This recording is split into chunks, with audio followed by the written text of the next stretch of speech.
So this morning we will present you two different units. First of all, we have on the side the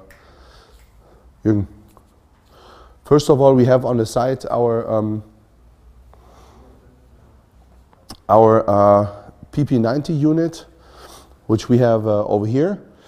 We will do a little bit demonstration about startup, spraying and cleaning. So you guys know, once you order the unit and it gets shipped to you in a package, what you have to do and what you have to obey to start up the unit.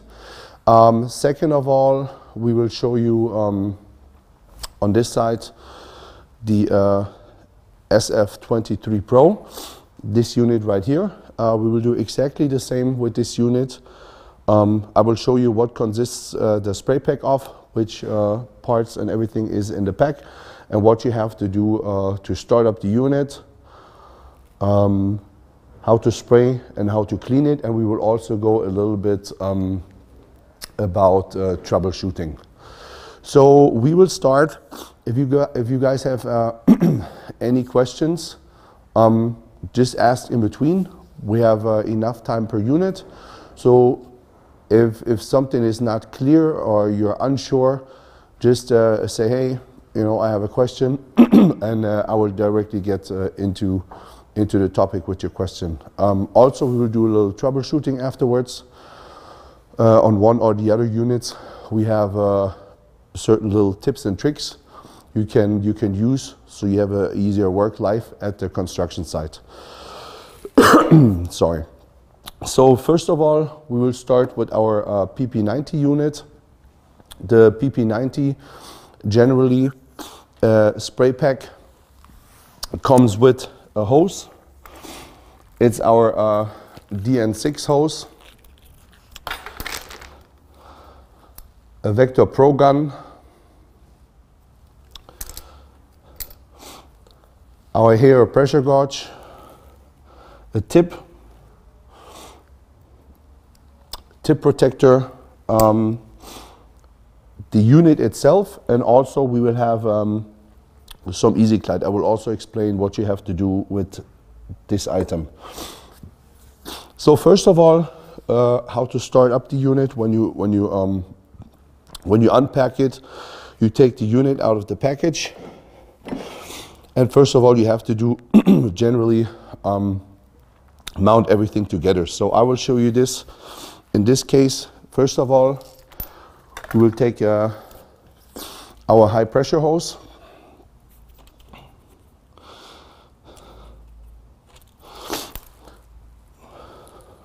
Well, first of all, we take our pressure gauge that indicates how much machine pressure you're working with at the moment.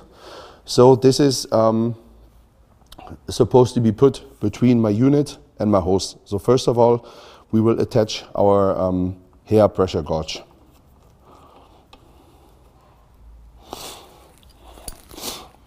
Also really important, assembling this unit, also make sure that the connections are tight. You don't need to tighten them up that it's going to break off, but it should be definitely tightened up with the tool.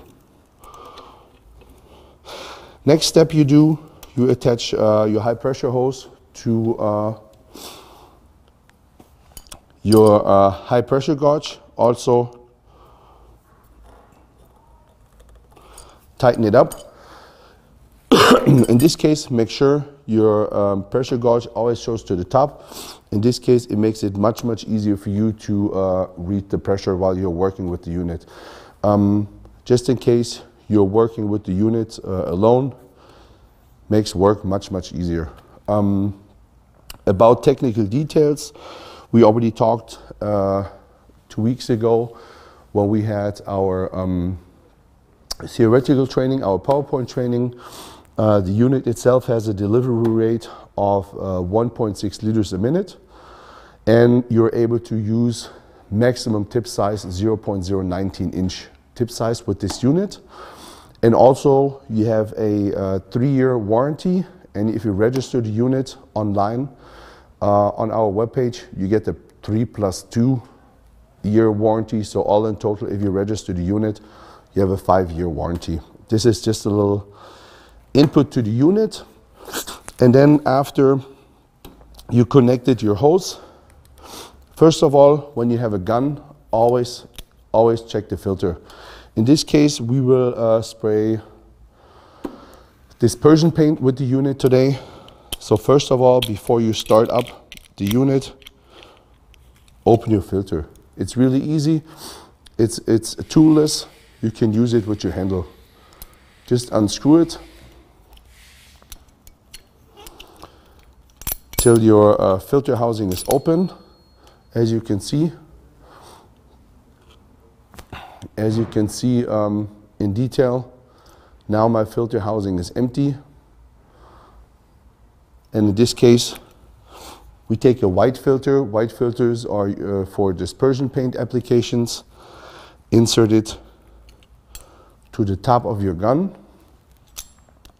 and then insert to the handle. And then you can screw it close again.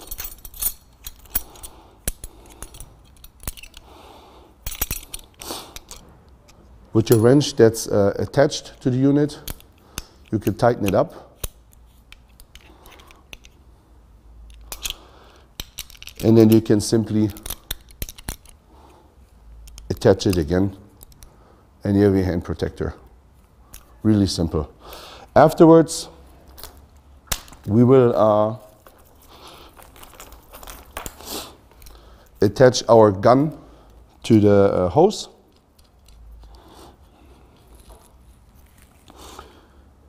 In this case also you have to really pay attention, because if they're not tightened up right, you will have a mess, and you can actually really hurt yourself.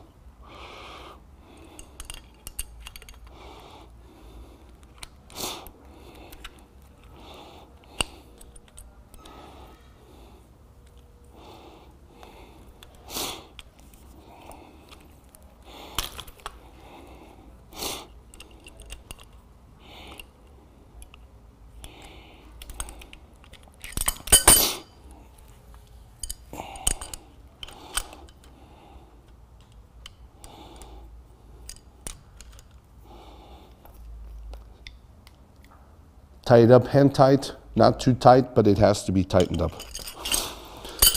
Afterwards, when we attached our gun to the hose, so first of all, again, first you have to mount hair gauge, hose, gun. Then we have to put our tip holder, our tip protector onto the unit. Onto the gun. Really simple. Also make sure when you mount it that there's always the sealing inside. So I will show you in a close-up. As you can see, the sealing inside of the tip holder. As you can see it right here. If it's not in there, the tip holder and the tip is not sealed, you will have a big mess. It is delivered with every tip you order. So every tip you order, tip sealing and also a filter is delivered with the tip. And we are pretty much the only one in the market that actually does that. Then afterwards you attach your tip holder. You can insert your tip. In this case, in the scope of delivery, we have a 517 hair tip. Hair means high efficiency airless. I explained the tip before. It has an atomizer and a pre-atomizer, including a small atomizing chamber in the middle. So that means I can reduce my pressure up to 55%. That way I reduce my overspray up to 55%. That means I have less overspray. I can spray with less pressure, which is also good for my unit. I don't spray with high pressure. It's easier on the unit. It's easier on my wearing parts. And in this case, it's also much easier for me as the operator of the unit. So in this case, I attach my tip. Also make sure your tip holder is tightened up. And then the unit is assembled, ready to spray. But before we start spraying, you detach your tip holder again. You will do a test run with water, because we want to make sure that the unit and all my connections are tight. So in this case, I will take a small bucket.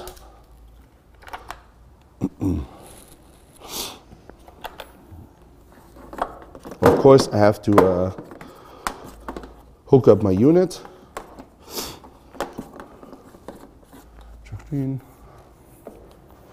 Oh, so. Hook up my unit, and I will make a test run just with water to make sure my whole system is tight and I will not have a mess with paint. In this case, I dip my suction system, my sub pump into the water. We have a little crit, in this case, which is attached underneath my sub pump, but since we're spraying with dispersion paint today, I will not put it in. I will take it out, so it's much easier for the unit to suck in my paint, and I will have a much smoother way of working. Also in the scope of delivery, we have our special oil. It's called Easy Glide. It's a piston oil, since we're working with the piston pump. And we recommend, when you start up the unit, open the oil. We have an oil insert slide over here. Put it in and give it a couple of trips for your startup. So your piston is always ready looped. We recommend, if you're working with the unit all day, repeat it 2 or 3 times during the day, just to make sure your piston is always looped and you have the least issues with the unit. So first of all, we will start up our unit, and we will have the unit in our prime mode. Prime means the unit itself runs on circulation. Material will get sucked in, and it will get forced out over my my circulation tube.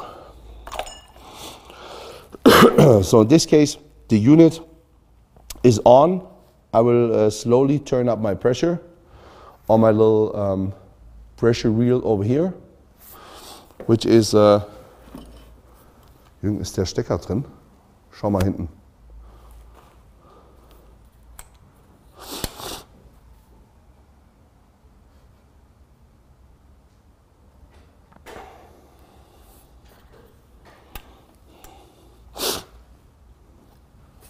So in this case, I will raise up my pressure a little bit to have my unit run in circulation. In this case, I can see over here it's in circulation, and out of my circulation tube my water is running. So first of all, I will let it run a little bit in circulation, and then I can switch over in spray mode. And then you can see, once I switch over in spray mode, the pumping stops because my circuit is closed. So once I push the trigger, circuit is open and the unit pumps again. In this case, I go on circulation again, just to fill up my tube with material. And as you can see over here, while I'm having the unit in circulation, if I open my gun, there's also slight a bit of water running. If I switch over and spray now, you can see much more pressure is coming out. So as we can tell,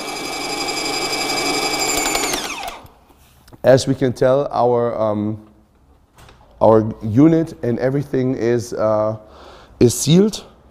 There's no leaks, no nothing. So now the unit itself is ready to be used with paint. With paint, we do the same process as we are doing with water. Water test is just to make sure we will not have any mistakes with paint. So in this case, lift your unit, let the water run out a little bit.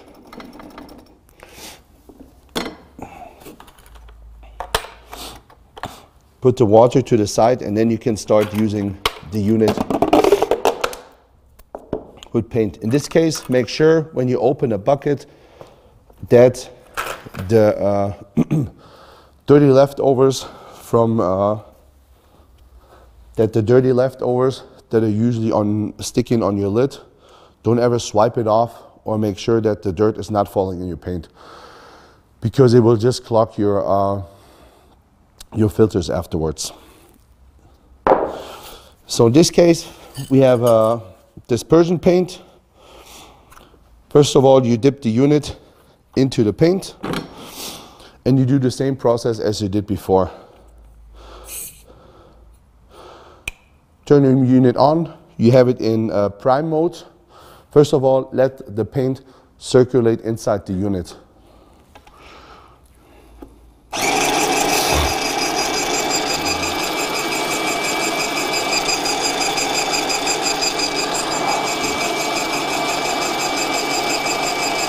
So in this case, it always takes a little bit for the unit to suck in the paint and get it through circulation.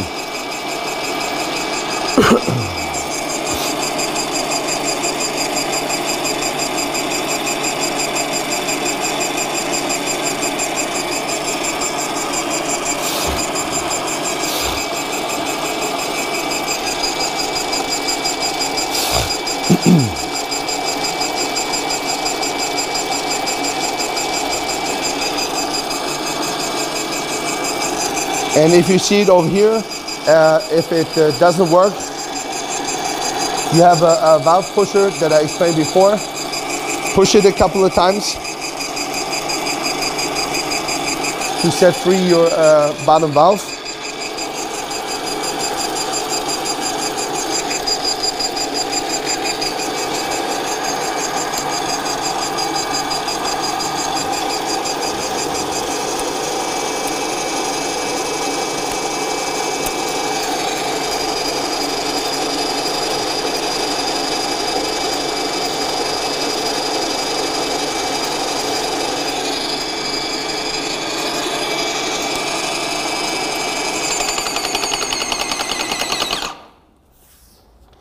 And now you can see you're in spray. You'll go back into prime, and then the paint runs in circulation. It always takes a little bit because it's a little bit thicker material, and in this case you can see it's pumping. So now my unit is filled with material. The next step I have to do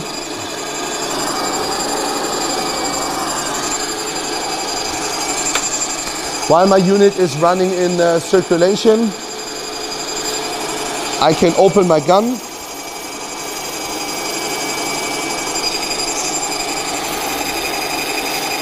and get the rest of the water out of my hose till I can see paint is coming.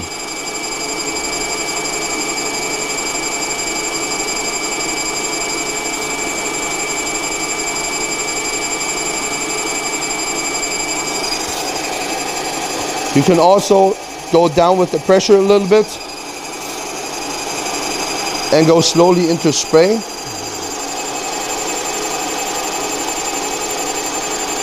To release all the water out of the hose. And now you can tell paint was coming out of the unit, so I can remove my water bucket, and I'm actually ready to spray now. In this case, I will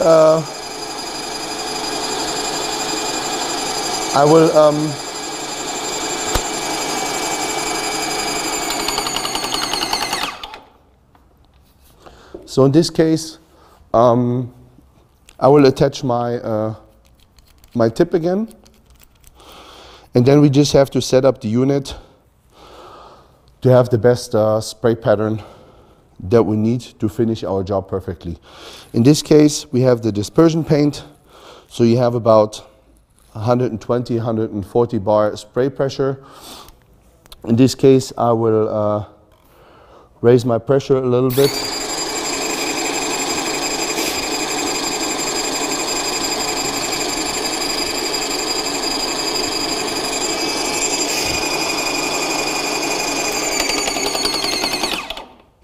I'm at about 140 bars at the moment pressure, and I can show you already. The pressure has to go a little bit more because 120 to 140 bar is our spraying pressure. So I will go between 160 and 180.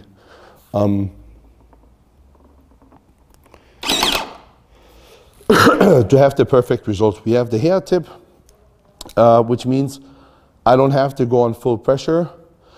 I reduce my overspray, and it's also much better on the unit and on my wearing parts. So in this case, I will just show you a little example.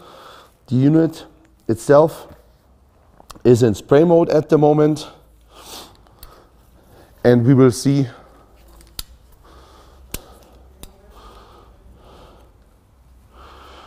in this case machine pressure, we are at 180, 185 bar machine pressure. If I open my gun, the pressure drops a little bit, so we end up about 140, 160 bar spraying pressure. In this case, you can see, due to my hair tip,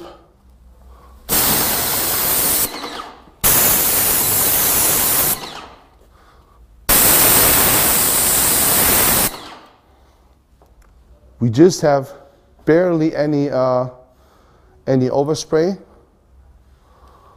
We have really nice edge. So in this case, you also have a really perfect and a really fine surface coverage. I will just show you real quick, demonstrating. I will finish spraying one plate, and you can see the result afterwards.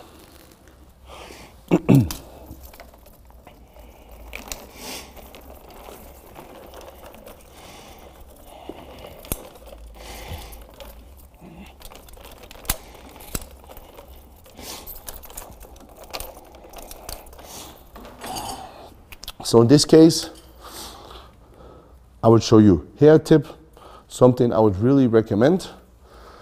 Really easy.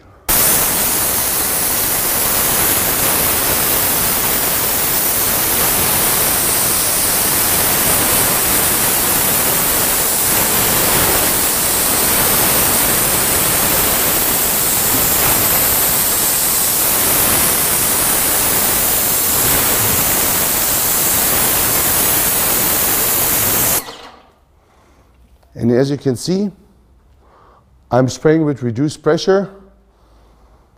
I have a perfect surface coverage.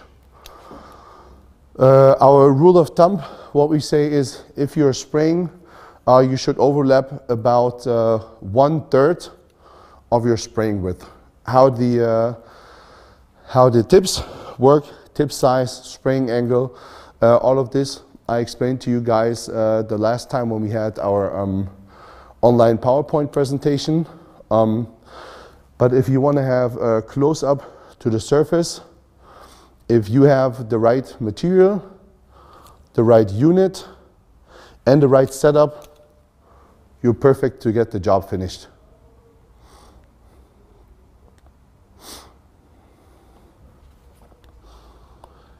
So far, guys, you have any questions on starting up the unit, what I have to pay attention to, or was everything clear so far I explained?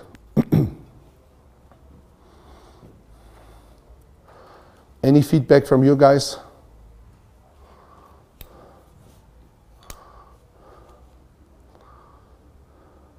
But you guys can still hear me, right?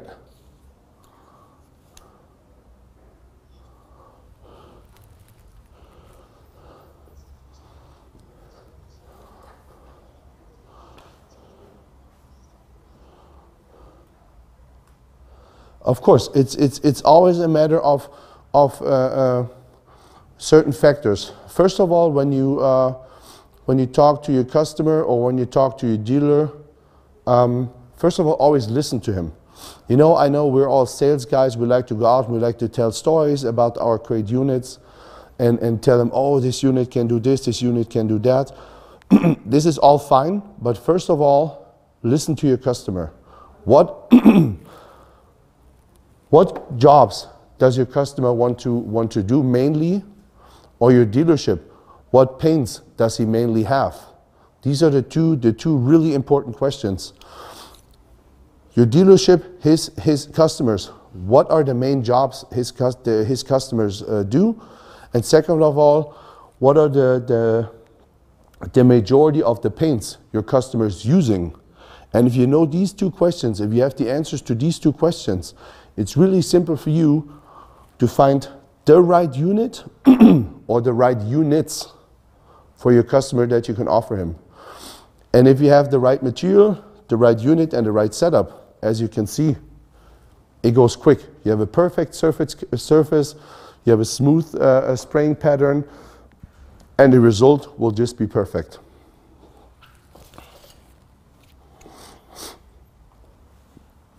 Yes?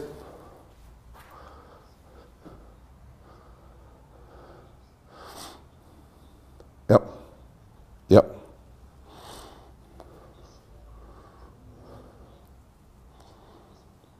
Yep. Yep. Yep.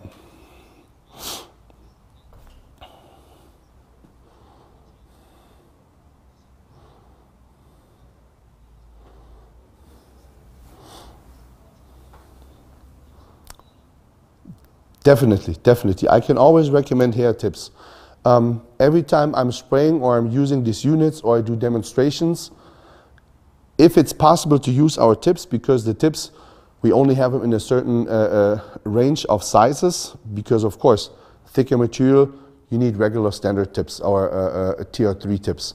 But every material that you can spray with hair tips, I would always definitely recommend our hair tips, because you have so many advantages with the hair tip. It's perfect. Like you said, you have less overspray, you have a smoother spraying pattern, you can spray with less pressure, it's better for your unit and your wearing parts. The customer doesn't have to give the unit into service and has less issues with a unit is being missing while he's trying to finish his job. So with the hair tip, you only have advantages pretty much. So I would always, if the customer is working with a material that we can use the hair tip, I would definitely always recommend it. You only have advantages. And the customer, if you show it to him and you show him the result of a hair tip, it's perfect. It's perfect.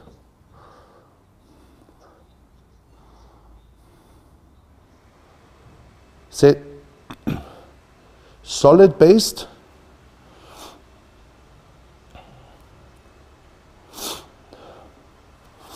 oil based. What kind of materials are you talking about?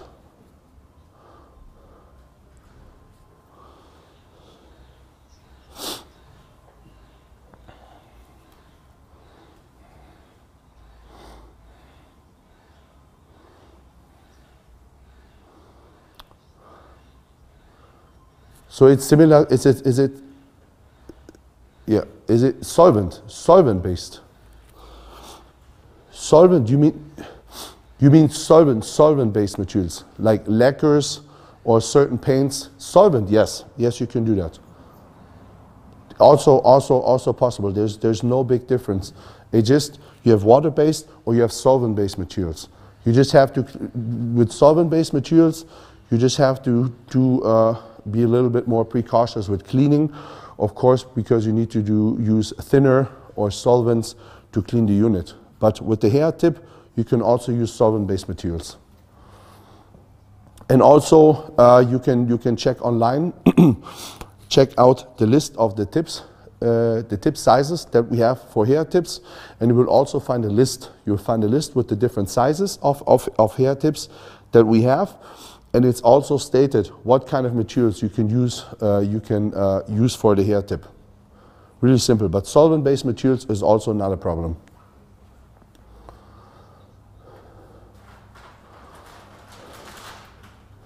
Yes, and then first of all this, yes, because we want to make sure that the tips last longer, and second of all, like I said, you have a pre-atomizer and you have an atomizer tip. So in this case, they're the same like our standard tips, just because the material gets atomized twice, you have a much finer spray pattern. Everything clear for you, Dennis? Okay, I mean, if you have any questions, we are always in contact. You can also come afterwards and ask me anything you want. So, okay, if the startup and use of the material is clear, now we will get into cleaning this unit.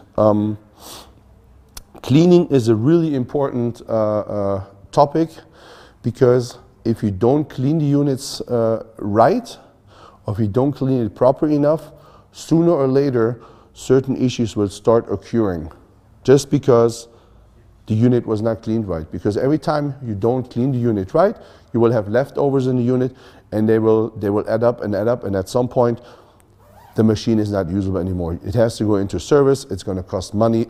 So when you put a little bit more effort in cleaning, it will delete a lot of errors that can occur afterwards. So cleaning also is a really important topic, and I guess that's why, Dennis, you requested the cleaning topic as well for your customers. So in this case, when we clean the unit, first of all, I will detach. Oh, here, my technical guy, perfect guy, he just blended in the chart. You can see you have the different sizes of the hair tips, and due to the color, you also find a list in our brochure or on the webpage. As you can see over here, this guy, like, first of all, I would like to thank you, also my colleague Marius, because he did the great setup over here. And as I'm talking, he's actually blending in all these charts. So first of all, thank you to him again. I will also post some pictures on Yammer later on, so you can see a little bit what's going on, what kind of effort, and what does it look like over here to actually do a setup to be able to do these live demos as we do it over here. You can see, as you've seen on the chart before, you have different colors that are indicated for the different kind of materials that you can use our hair tip for. All right, so next step, we're talking about cleaning. First of all, you have to take off your nozzle holder, put the gun to the side. Also make sure your gun is always secured. Don't ever leave the gun unsecured, because no matter what happens, if you're not spraying, flip the switch and your gun is secured. If you shoot yourself with 180 or 200 bar pressure, if you shoot yourself in your hand with the gun, the paint will be injected in your skin and you directly have to go to the hospital, because you most likely will have a blood poisoning. So always make sure, only have the gun unsecured when you're spraying. Once you're not spraying, it has to become an automatic move. Flip the switch and the gun is secure. Then you can put the gun to the side. First of all, we have to remove the paint.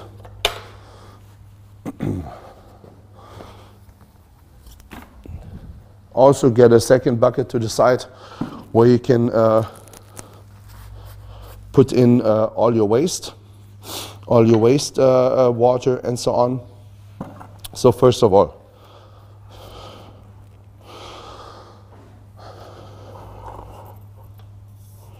remove the paint.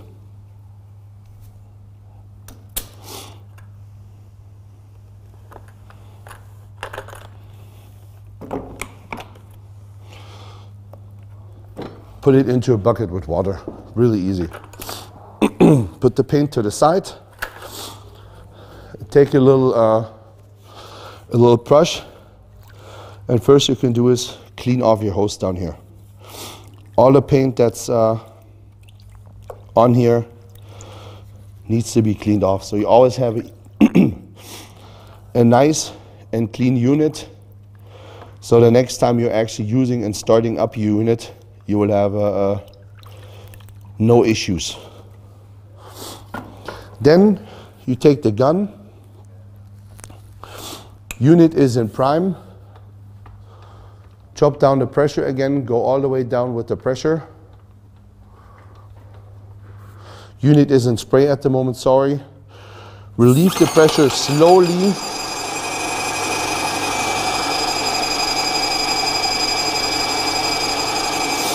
And let the prime run for a minute. While you have the unit run in prime, you can also directly put your gun into the bucket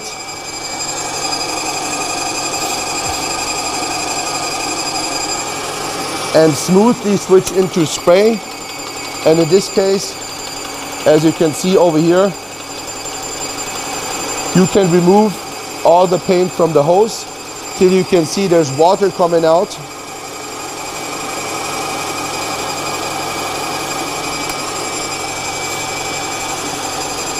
And once you see there's water coming out of the hose,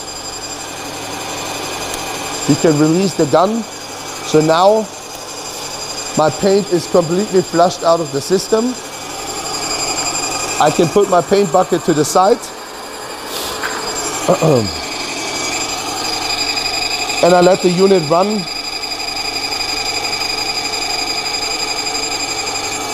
Run in prime for a little bit.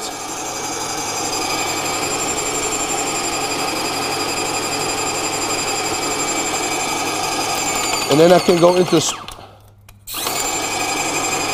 I can push my gun, and then I can slowly go into spray to actually get all the leftovers of paint out of my bucket, as you can see over here.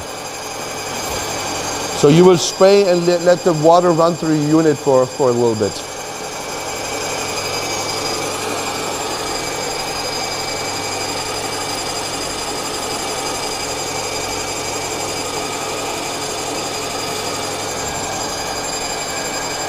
So as you can see, there's still a lot of dirty water coming out, so you will have to flush the unit for a little bit. And then also, once you did that, and you know the major of the paint is out of the unit,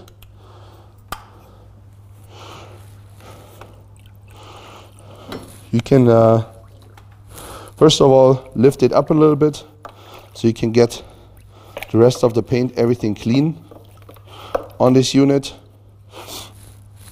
And then also lift it up, let the water drain a little bit, remove the dirty water, and then you get a bucket with complete clean water. And also, when you have the dirty water over here,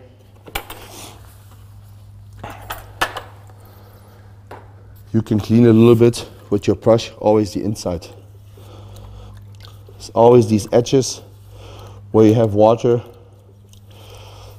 where you have a lot of paint stuck, so make sure you will get all the edges of the unit clean. Also, for a little bit troubleshooting, if you try and run the unit and nothing works, you can also go ahead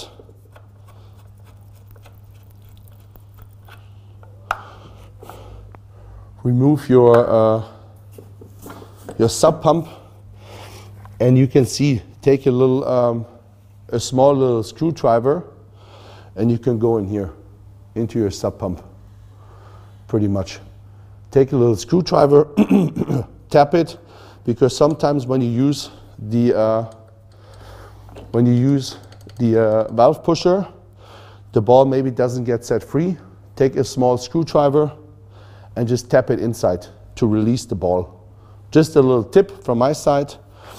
Apart from that, you should not be opening, screwing around, or do some other things on a piston pump, because you have lower packagings, upper packagings, you have valve balls, and so on, and this is really difficult to exchange them or do a service on the unit.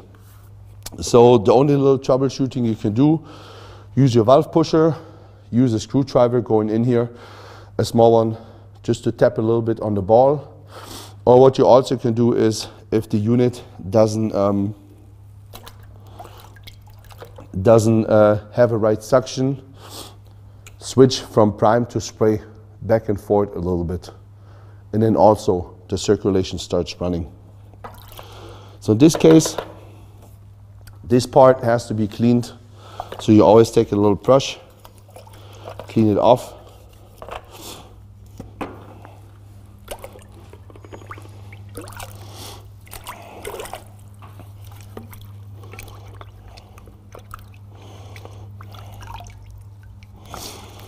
Because everything that's a part of your suction system is really important that it's always nicely cleaned. So you take your sub pump off, clean everything off.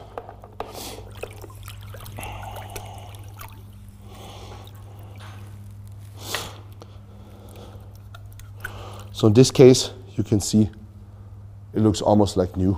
Then you put the sub pump back on, or the suction hose.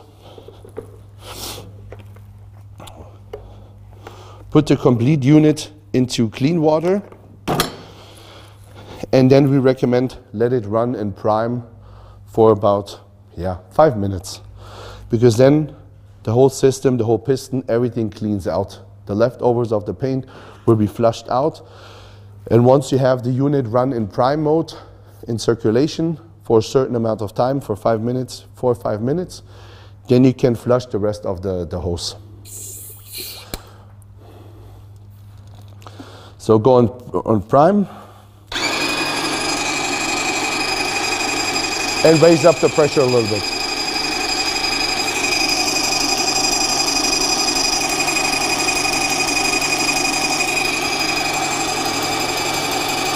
And as you can see over here,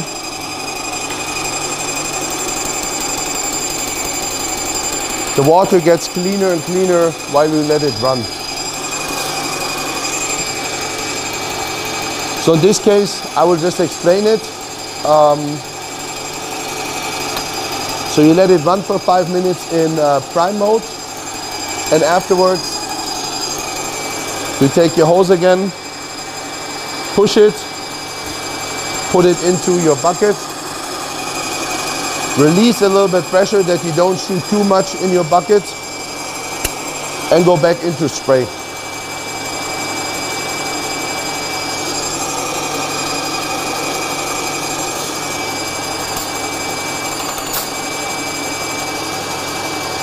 And as you can see over here, the water gets lighter and lighter as well.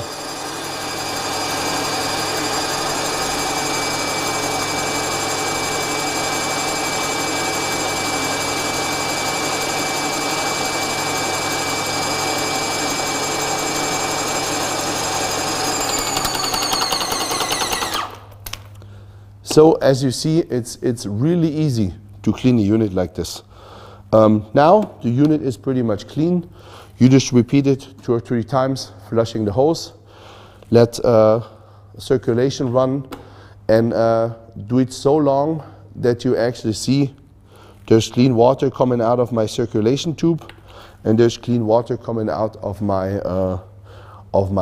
gun, of my hose. Also, what you have to do at the end when you're done finishing your job, release pressure of the unit, turn down the pressure,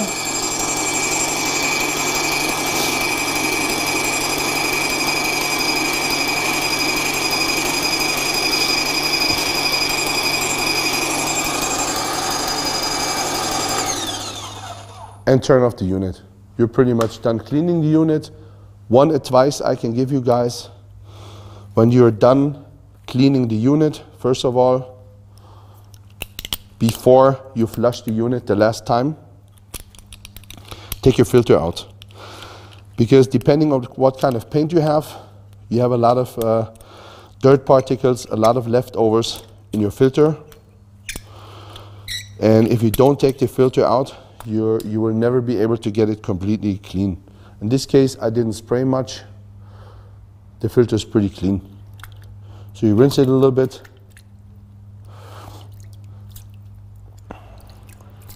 And you can reuse it again.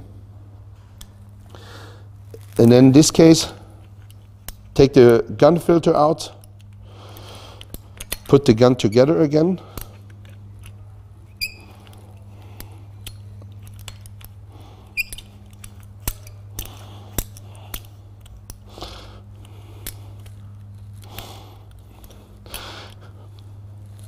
Close it hand tight, and then repeat the flushing process again through your unit. Turn on the unit, release the gun, go into spray, and then the leftovers in your gun will also be flushed out that might have been stuck due to the filter being inserted in the unit before.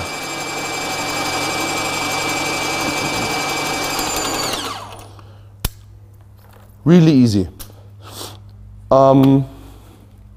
This is pretty much it about our PP90.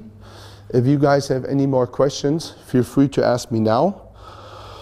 I think we covered the whole process of startup, what you have to pay attention to, little tips and tricks, troubleshooting, and also how to clean the unit. Was everything understandable and everything right for you guys? Or does anyone has a question? I know there's something popped up. Marius, war das eine Frage? Ja. Instructor sagt, wir sollen eine Frage stellen. Ja. Ich kann nur Text machen. Mm-hmm. So you guys, if you have any questions, you can also go ahead and ask them. Die Frage, die gestellt wurde, war, can you please show the other side of the PP90? Other side? Turn around. Ah, yeah.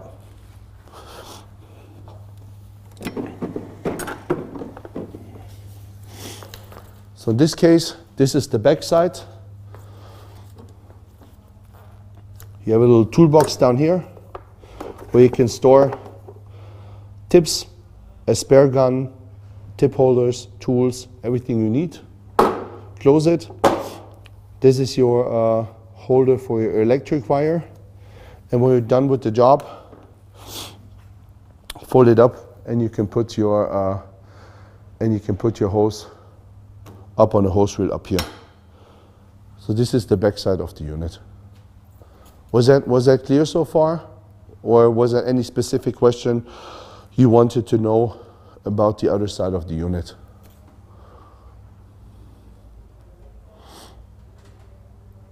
All right, if any other question comes up, just feel free to ask. So in this case, we're done with the PP90. Then we will swap over to our SF23 Pro unit. In this case, what comes in our spray pack, it's the unit itself. We have a flexible suction system that you can put into your paint. In this case, we have the hose, the same gun that comes with it. Since I will be spraying lacquer, I will just use for the presentation, I will use a thinner hose that is a little bit more reasonable for spraying lacquer, but a thicker hose like this will be delivered with the unit. You will also have a tip holder.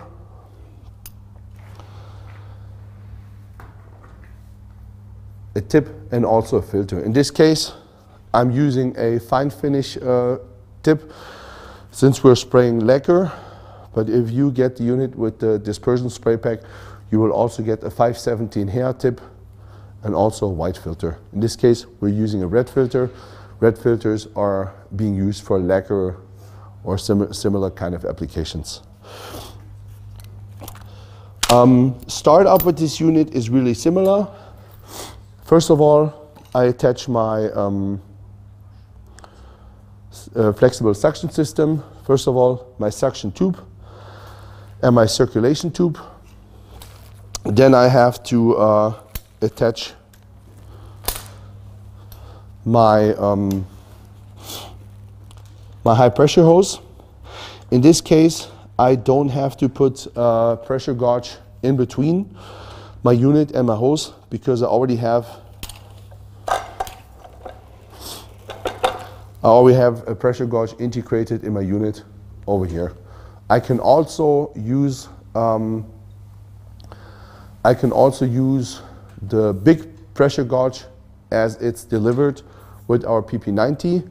You can also purchase it as a spare part, and you can also mount it to the unit. Since it's a little bit bigger, it's easier for you to read the pressure and set up the pressure. But generally, the unit has a pressure gauge already mounted on the unit. So first of all, again, like we did with the other unit, we will attach our high pressure hose.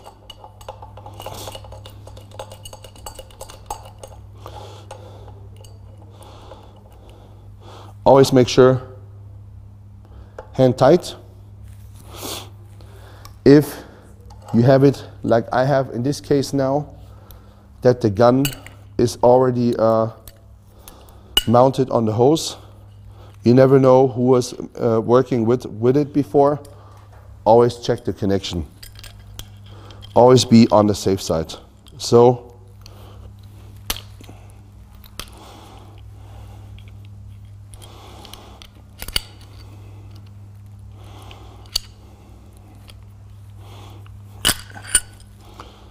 see, loosen it up. And then when you tie it up yourself, you always know you did it and you did it right.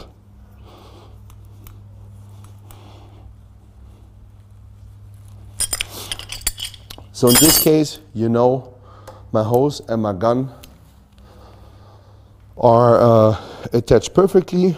And then the next step you do, insert your filter or check your filter. In this case, I know there's no filter inside. I took it out before, but you never know who is working with the unit before you. Always check the filters. So in this case, again, take the filter, insert it in the top of your gun, and then in your handle. And then you can screw it close.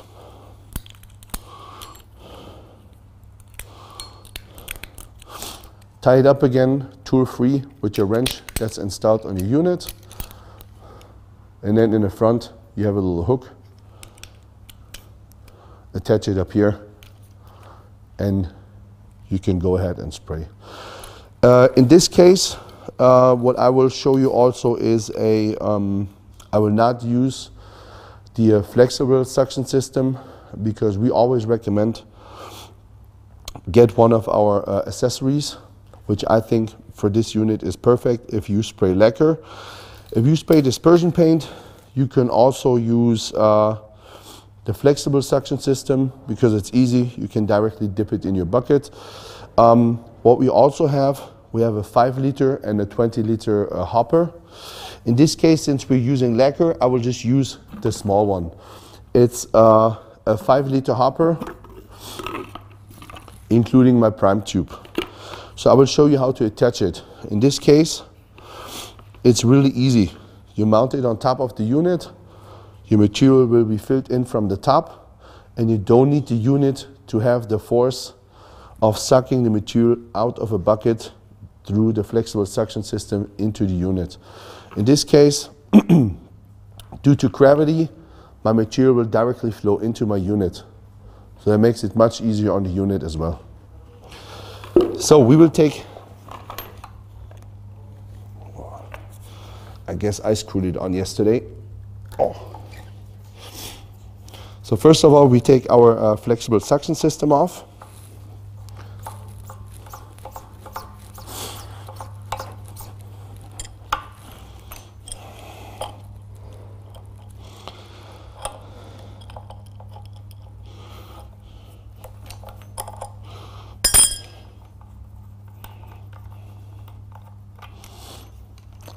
Put this to the side, and we will use our 5-liter hopper. Really easy. Make sure this one is always there because it's the ceiling. If you don't have it, don't use the unit. This always has to be inside of here. So in this case, really easily screw the 5-liter hopper on top of my unit. Tighten it up. Take your prime tube, also attach it to the side. Also tighten it up.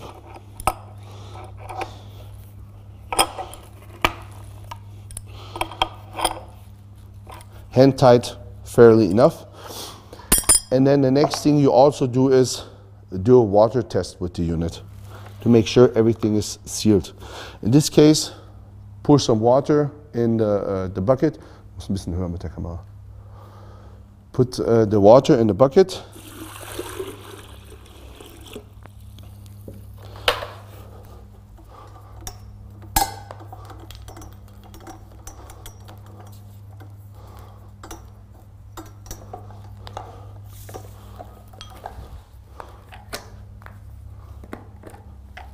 Hook it up, turn on the unit.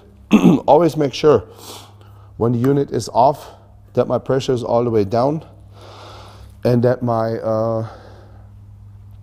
my prime valve is always showing to prime. Don't leave the unit in spray mode when you turn it off. So in this case, my prime valve is showing towards prime. So I will turn on my unit on the top. As you can see, the unit directly starts running. It's in prime mode. And as you can see over here,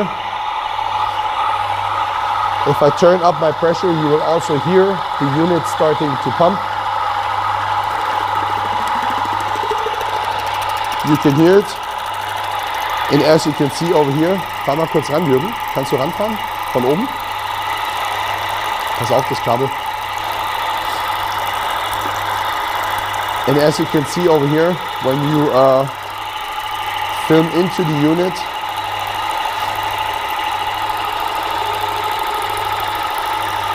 you can see my prime valve. Now I can go ahead,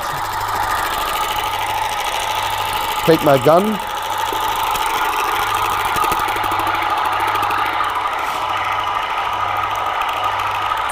put it inside of my unit, and switch over into spray. Turn up my pressure, and then you can see it directly starts running. I have a little bit of cleaning detergent inside. So now you can see everything is tight. You have no water leaks. So you're actually able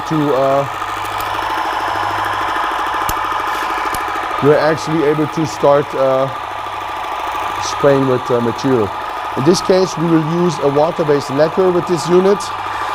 First of all, when you have water in the bucket, go into prime mode. Don't push the trigger while you're in spray. You will have a mess. Go into prime mode. Push the trigger when your gun is into the bucket, and then you can go into spray and let it run.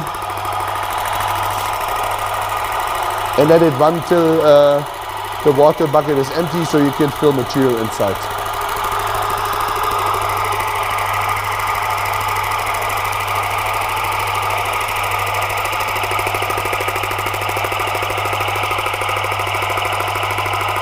Make sure you don't have too much pressure, otherwise the water or the paint will spill.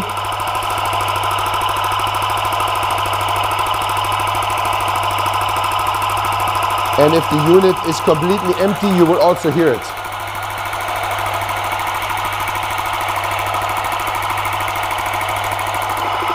Now, so once the unit runs empty, you can hear the sound.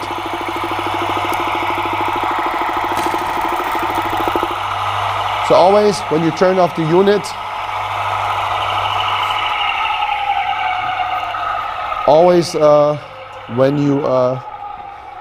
when you turn off the unit, go into prime mode, turn down your pressure, and then you can turn it off. Then the pressure is released off the hose, the pressure is released off your unit, and then you can turn it off. Don't leave the unit under pressure and just turn it off. Something you shouldn't do. 2 points that are really important. A piston pump like the PP90 should never run empty. Make sure it's always material, water getting sucked in by the unit. If you let this unit run empty, due to the movement of the piston, the packagings will heat up and it will destroy the packagings. So when you if it runs empty for a short amount of time, a couple of seconds, half a minute, not a big deal. But if you're working with the unit by yourself and you know the material is about to be empty, refill it on time so the unit doesn't run empty. Now with our diaphragm pump, the advantage of a diaphragm pump, I don't have a piston that runs, I don't have parts that are running hot due to dry running. This unit, you can pump it empty, you can leave it on while it's empty, and it's not going to be, nothing is going to get damaged. We have less wearing parts on this unit. You can let it run empty. The only disadvantage on this unit is thicker materials have to be processed with the piston pump. Thicker materials cannot be processed with the diaphragm pump.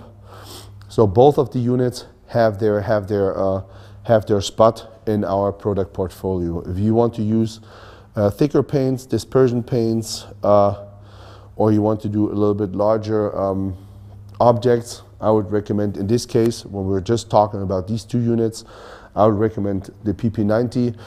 If you do small dispersion paint applications, small dispersion paint jobs, lacquer jobs, I would definitely recommend the SF23 Pro. So, depending on your job, whether this unit or the other unit has their advantages. So in this case, the unit is, everything is tight. We check that there are no water leaks. Then we will fill in our lacquer. In this case also,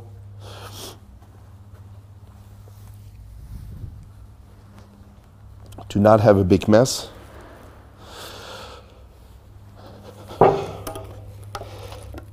take my material bucket. Also make sure before you process the materials with our unit, shake it or stir it.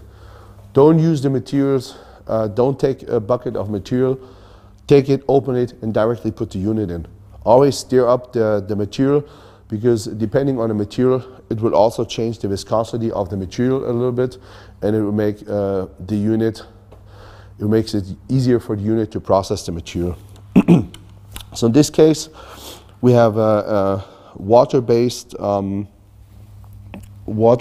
lacquer. I will fill in some material in my unit.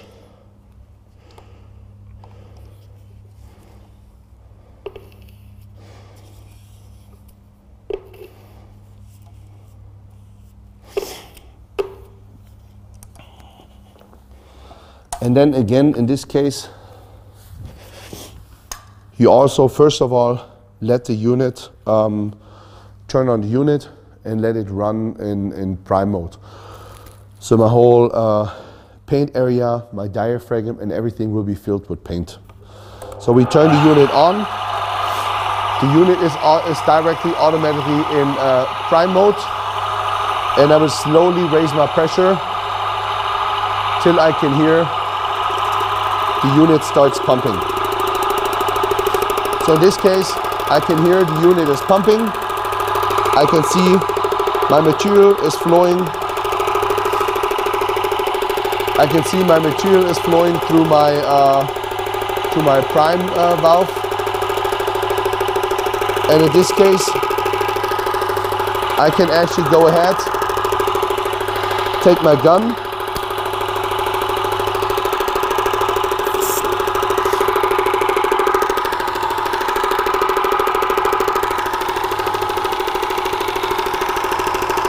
take a water bucket to release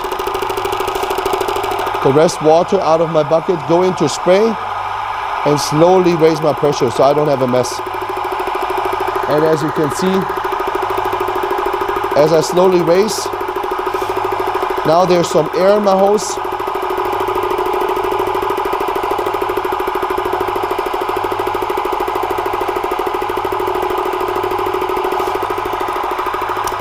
And now there's material coming out of my gun. So in this case, my complete unit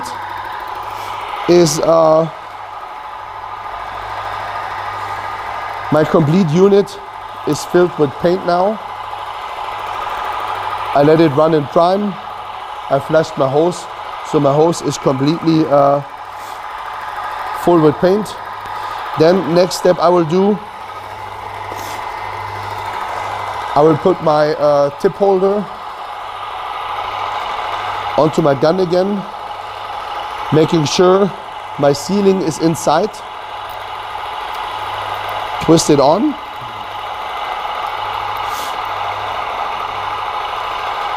And before I completely tighten it up, I will put my tip inside. Always make sure the tip is inside all the way, because if the tip is not completely inside of the gun, as soon as you push your trigger, you will have a mess and it will splash. So in this case, we will make a small test for our spray pattern first.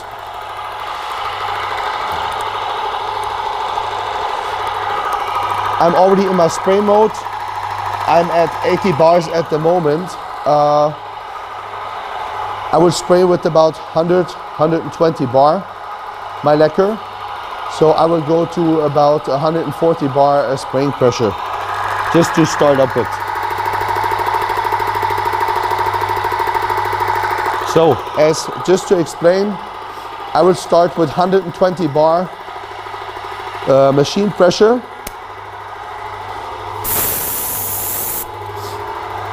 And as you can see, we still have too much overspray. So in this case, if the edge is okay, I don't have too big stripes, but the overspray is still a little bit too much.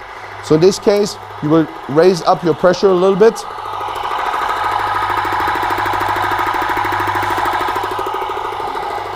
And then you can try it again.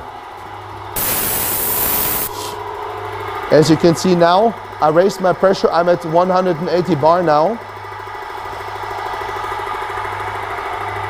My spray mist and my edges are much finer. So using lacquer, spraying lacquer with our fine finish tip, you can pretty much go ahead and raise the pressure, not all the way, but you can go pretty high with the pressure.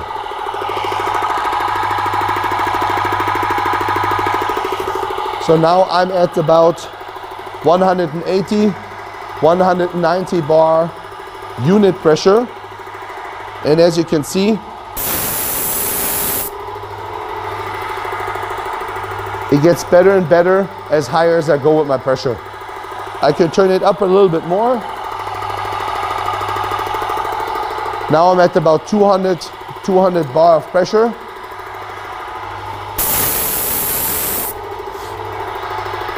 And I think in this case, this spray pattern is how we want it to be in order to coat our surface. You can see it was much worse before, and it's getting better with a little bit more pressure. So in this case, I will show you. I will partly coat this garage door.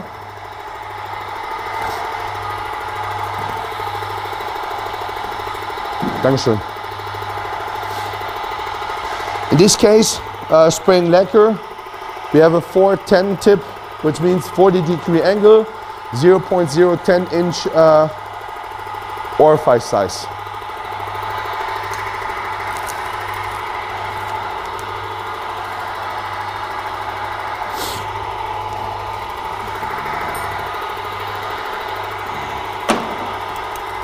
So in this case, I will show you.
So in this case, depending on what you want to spray, if the spray pattern is maybe not so perfect, but you're still able to do a good job on coating your surface, but you want to reduce spray pattern because of depending on your environment, you can also play a little bit with it. You know, when you have to do something inside of a private home, then we recommend go a little bit down with the pressure. The spray pattern might not be as perfect, but when you overlap, the result will be the same. Is that kind of the question that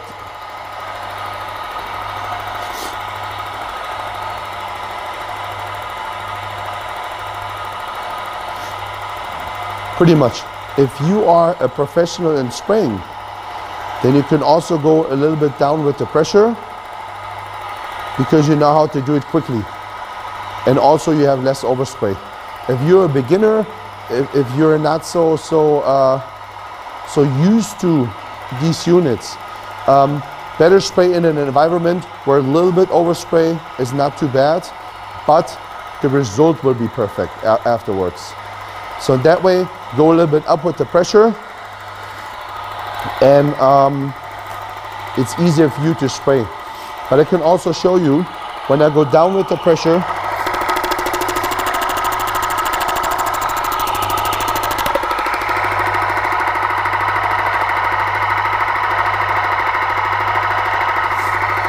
Now I'm at 140 bar, so about 60 bar less than before, and I will show you to spray now.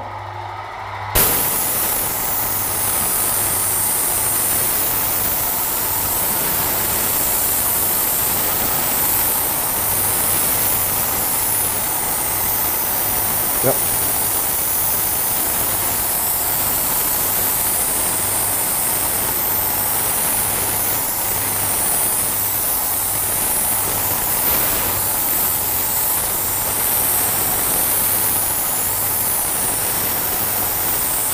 Yes, we had the left side. The left side was already coated with lacquer before, and the right side is pretty much the raw surface of the garage door.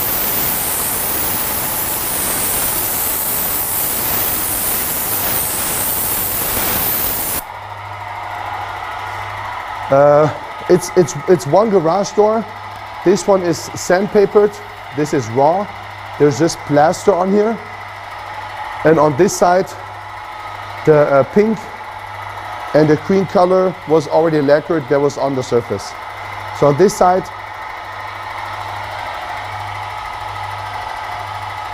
Yes.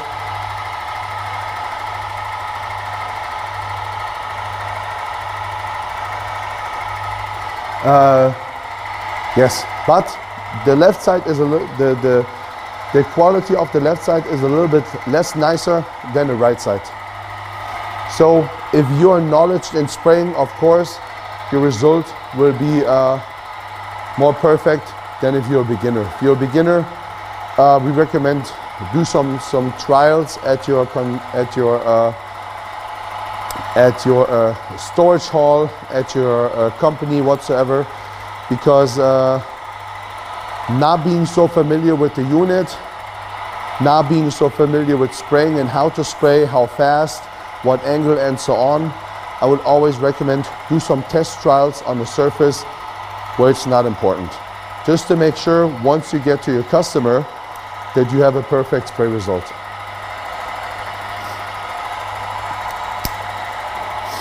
Was that everything clear so far to you guys? Any more questions? Okay. So now we will talk about cleaning with this unit. Cleaning with this unit. Okay, Dennis, you have a question?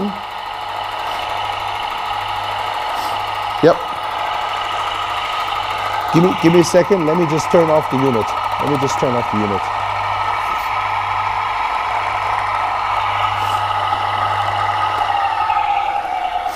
All right, now it works a little bit better.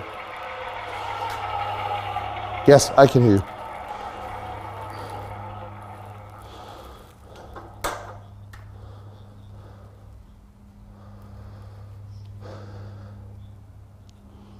Mm-hmm.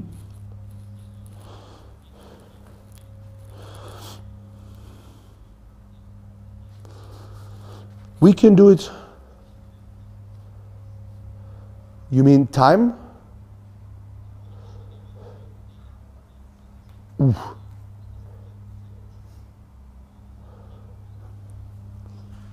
Mm-hmm.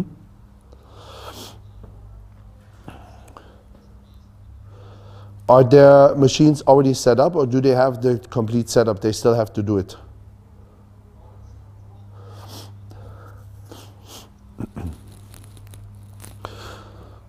Okay, we have to do it. We have to do it after.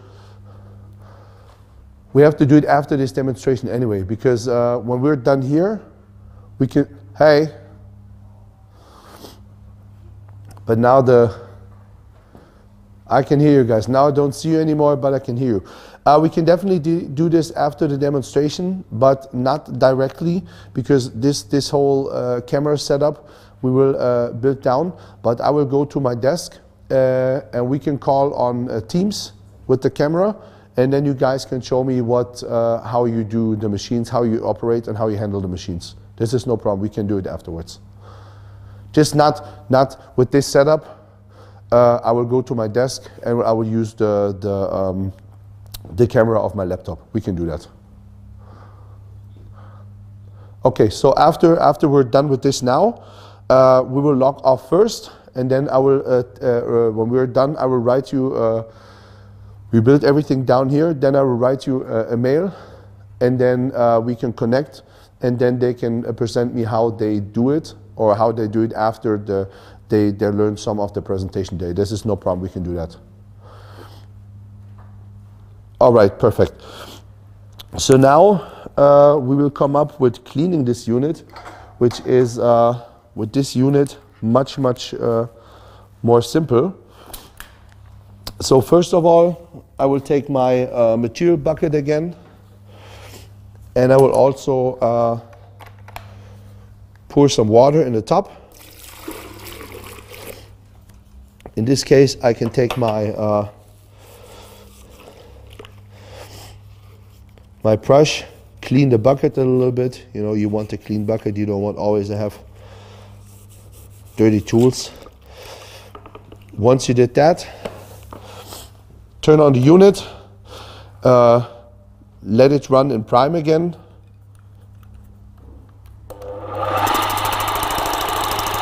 To make sure all the paint gets flushed out my diaphragm. So once you did that, take the nozzle off your gun again.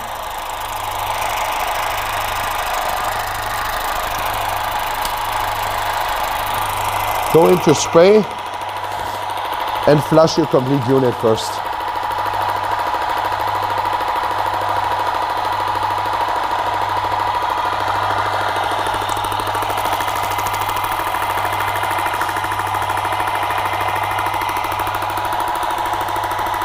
So first you flush the unit till your material bucket is empty. You can also clean afterwards a little bit.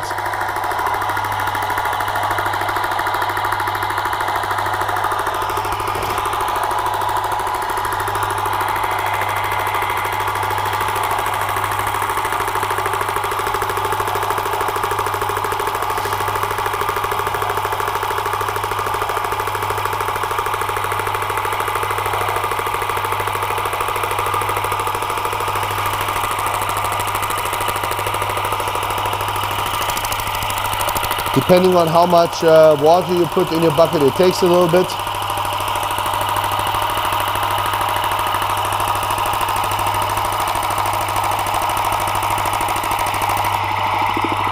So again, you can hear as soon as the unit runs dry.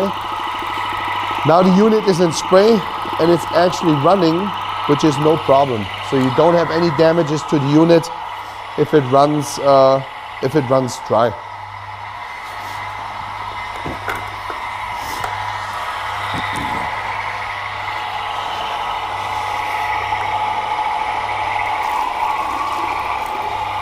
Pour some fresh water in again.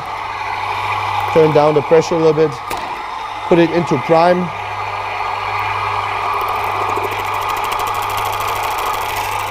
And then with this unit, you do the same.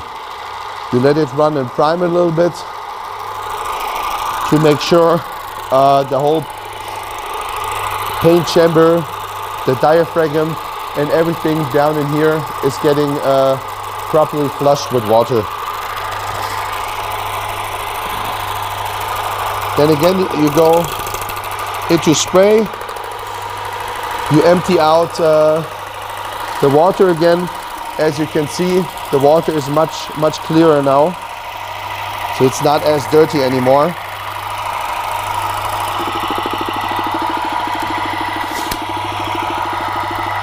Turn down the pressure, go into prime, turn off the unit, and the next thing you do, again, take out your filter, because a lot of dirt particles, solid particles, whatever, will get stuck in the filter. So if you don't take the filter out, you will never get the unit really clean. Since we didn't spray much, of course the filter is still clean. Rinse it a little bit with water and you can still reuse it. Close your gun again.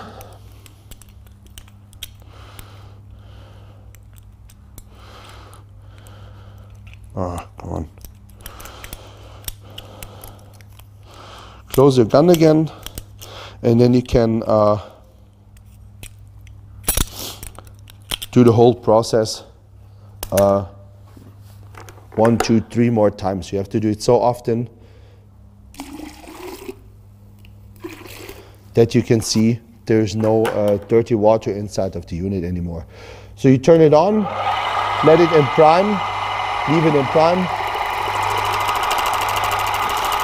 and just let it run for a little bit.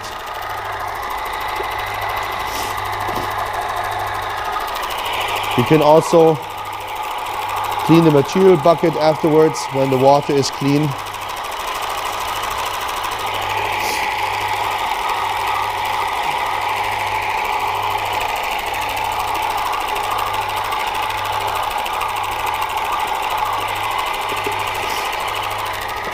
And then repeat that process so often that out of the circulation and out of my hose is clear water coming out.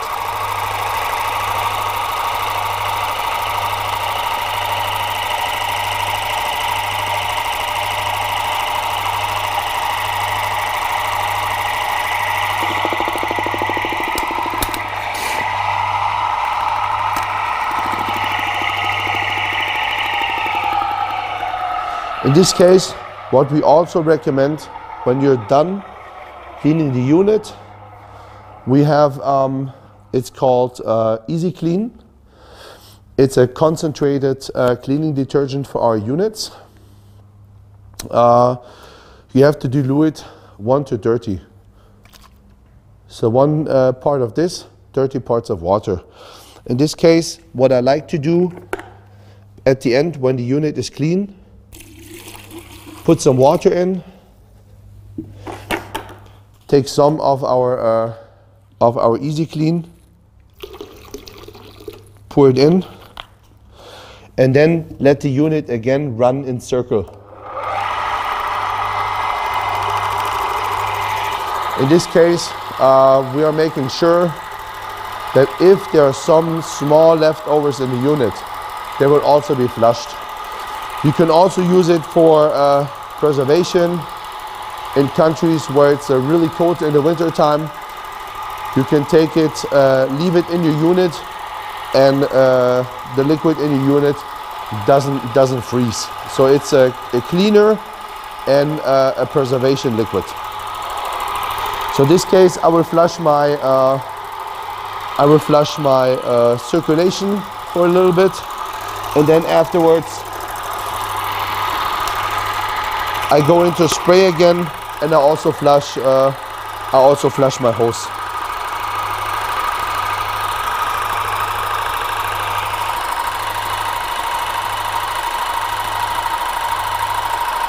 If I clean the diaphragm pump to make sure my whole paint chamber, my diaphragm, everything is flushed, let it run for 5 minutes. 5-10 minutes. Put clean water in, clean the unit completely, put clean water in, let it run. In the meantime, you can still do something else. Just let it run for a couple of minutes, 5, 6, 7, 8 minutes. In this case, you make sure that all the leftovers are flushed from my diaphragm and from my paint chamber.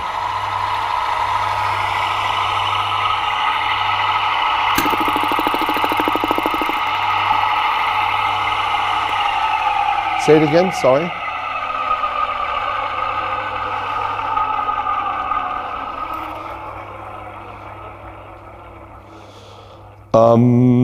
I would recommend both of them run in circulation. More important, both of the units have to be flushed and they have to run in circulation. In this case, the diaphragm is just a small paint chamber. It's a small diaphragm, the paint chamber itself. So I would recommend it with both units. I wouldn't say it's more important with this or more important with that. It doesn't hurt, and it makes your life and your work easier with the unit if you clean it right. So both of the units, diaphragm anyway, piston pumps as well. Let them run. Piston pump, I would more recommend the diaphragm pump. Let it run in circle, but I would do it with both, just to make sure from my paint chamber everything, all the leftovers are flushed. Because it's 5 to 10 minutes of your time, but it will help you to erase all the errors that can occur due to a false cleaning later on. So in this case, the unit is clean. What I also want to show you, just a little troubleshooting on this unit, because did it answer your question? Sorry.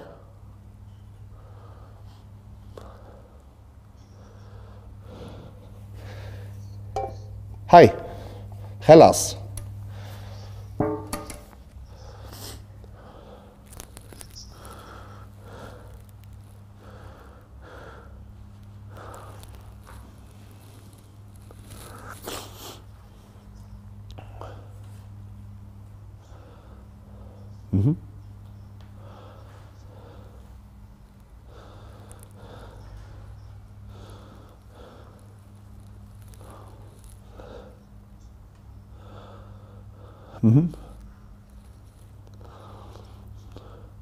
Was it an older unit?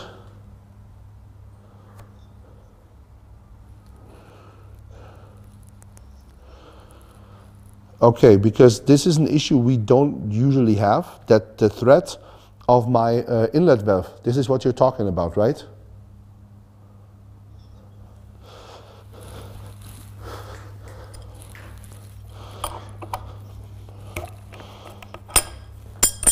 Hold on, I show you.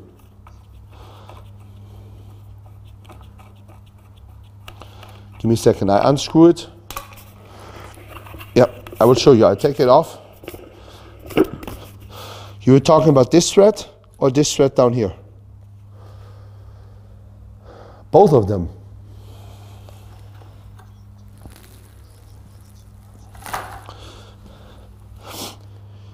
Usually we don't have these issues with this unit. This is the first time, and I'm not trying to say these units are perfect. This is the first time I hear the issue that a customer stripped the top and the bottom thread of my inlet valve. This is what you're talking about. You're talking about this one and the one down in here. This one and this one. Oh, the head, the inside. Okay, okay, got it.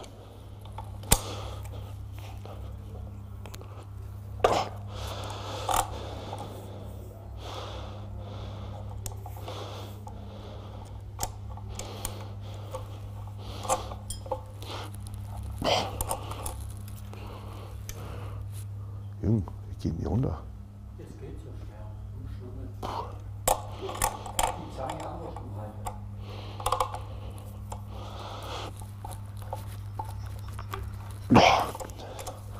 Haben wir eine andere Zange da? Ja.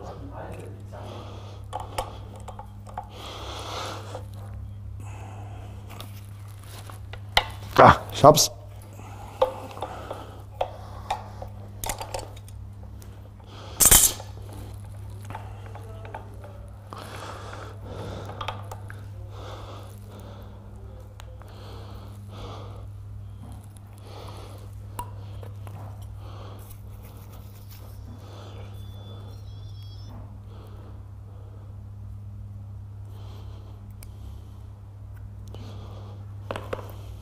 Okay, so you said inside thread and outside. These are the two that he damaged, right?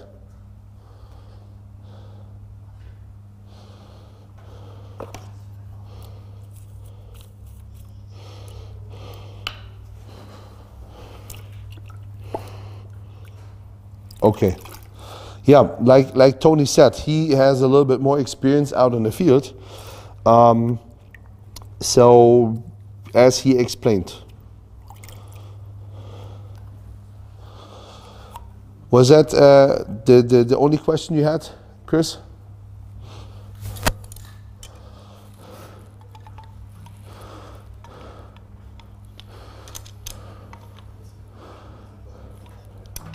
No.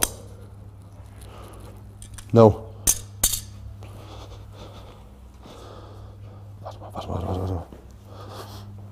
No. Same here. I've never heard that this was a reason. So in this case, if everything is right, I show you a little troubleshooting. First of all, you have to take out this little splint. You see it over here. This is my inlet valve. And then you have this little splint out here. You have to take it out. You just take this part out, and then you can pretty much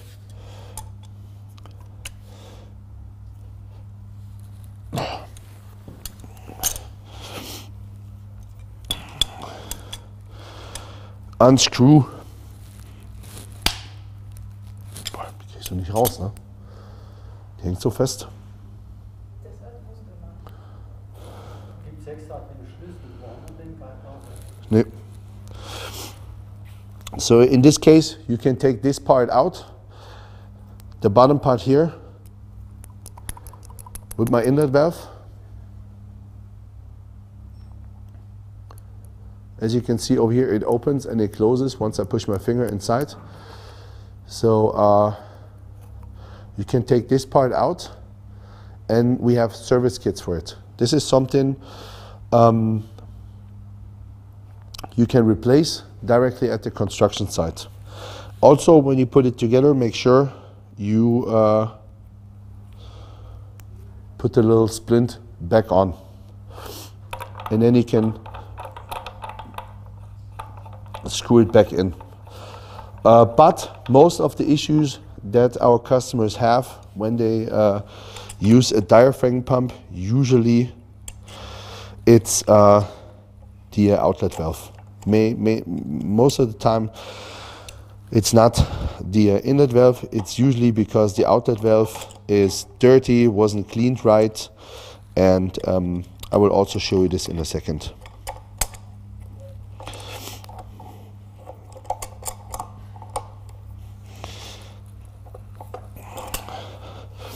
In this case, our outlet valve is located out here.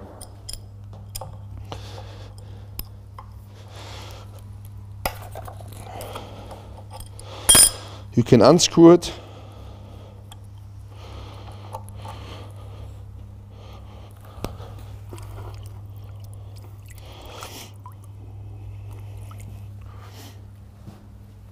You can unscrew it, and in this case also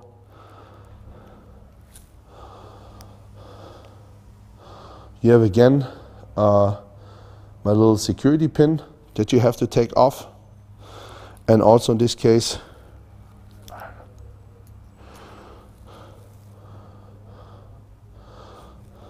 the top ring. Then I have the ball, and also I have a little spring with my ball shaft. So this is something you really need to pay attention to, that you're not losing one of these parts. We recommend cleaning it every now and then, because usually when the unit is not working anymore, the outlet valve is too dirty or there's something wrong with it. This is mainly top issues why the unit is not working. So in this case, again, I will show you a close-up, putting it back together. You have your outlet valve housing. You take your little spring with the ball shaft, put it inside.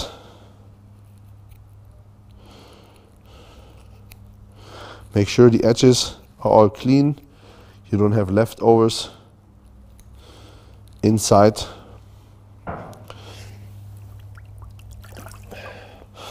So first of all, the ball seat and the spring are coming inside. Then you have to put the ball inside. And afterwards,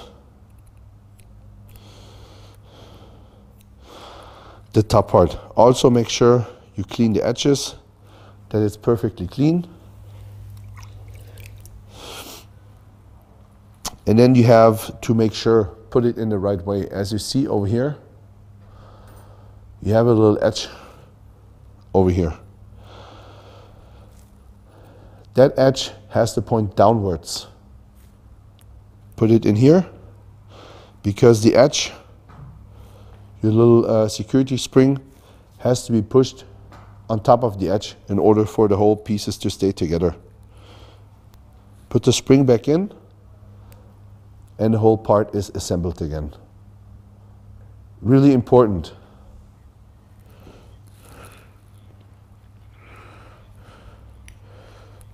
Yep.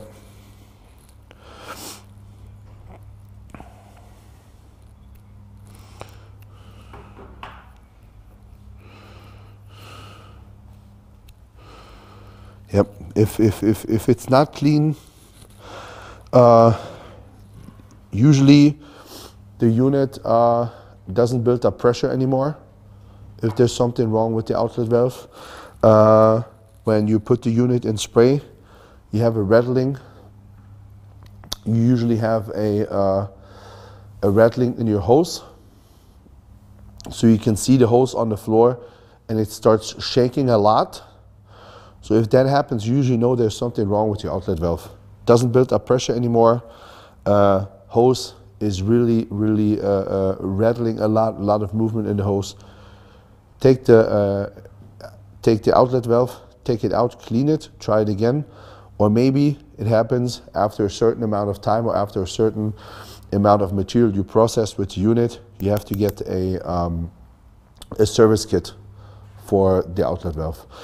If you have the issue with the unit that it doesn't suck in paint, that it doesn't run, then you usually have issues with your inlet valve. Maybe the inlet valve is a little bit stuck or something. Take it out, clean it, move it with your hand, and then usually material should be flowing into the unit again, and then you don't have any issues. So, like Tony said, like I said before, cleaning is really important. If you only clean parts halfway, or not really, or you know, then you will have issues at some point. So always keep your unit clean, clean it after the job, and you will not have any issues with the unit. And in this case, we cleaned our outlet valve. You can screw it back in, tighten it up. You don't have to go crazy, just a little bit, and the unit is clean. So this is a cleaning process about our SF23 Pro. We talked about both of the units. We talked about content of our spray pack, what is in the scope of delivery. Apart from that, I think so far we had startup of both units, we had filling up with material, we had the spraying process, we had the cleaning process of both units. So now it's on you guys. If you have any questions, if anything was not clear, if you're not sure about anything, feel free to ask me now. On my side, I'm done so far with my presentation for today on these two units. From my side also, thank you so much for joining this test trial. Also thank you for my crew, Marius from our marketing team. We have Jacqueline here from our industrial department, Jürgen Stecher, the how do we call him? The Pope of our application area up here. He's also here on one of the cameras. So first of all, thank you a lot, guys, for making this happening. It's not easy to build up all this. We have all in total 3 cameras, a lot of monitors. So it's not something we can do every day. I have to admit, it's a lot of work and a lot of hassle to build up this whole setup. But I think for a test run, it was pretty okay. If you have any feedback for me on this, I'd be thankful for that. Apart from that, on units, cleaning, startup, troubleshooting, if you have any more questions, feel free to ask me now. If there's nothing on your mind, you can also send me an email. If something comes up in the future that you weren't thinking of now, you can contact me or the other guys from the academy at any time if you have any issues. So first of all, thank you from my side for joining this test trial today. Hi, Dennis.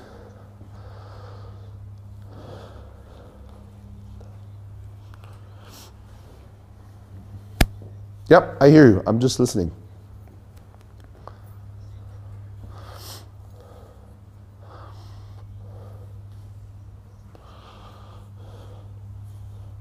Mm-hmm.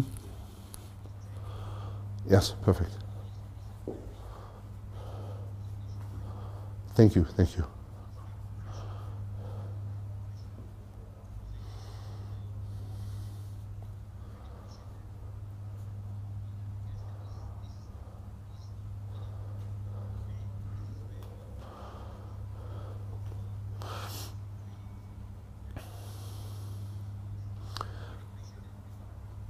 It was my pleasure, Dennis. Just like I said, we use this for the time that we cannot travel, of course, when the academy and the two trainers are able to travel again, we will be there in person, you know. But for the meantime, that the whole COVID situation is still like this is something we can offer, but it's not something as an everyday offer, because it's a lot of hassle. We have 4 people involved.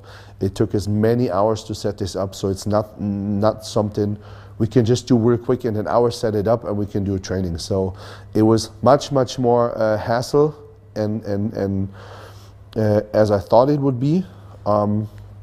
So it's not just an everyday thing. It needs to be planned. We need to talk about this. And so from my side, thank you for all the guys that supported me here, and also for you guys that you were the participants. If you don't have any more questions, then I say thank you from my side. I will get in touch with you, Dennis and Judith, and then we see what we can do with the topic you talked about before. And then first of all, thank you from my side, and I wish you a nice rest of the day. Thank you, guys. Thank you. Bye.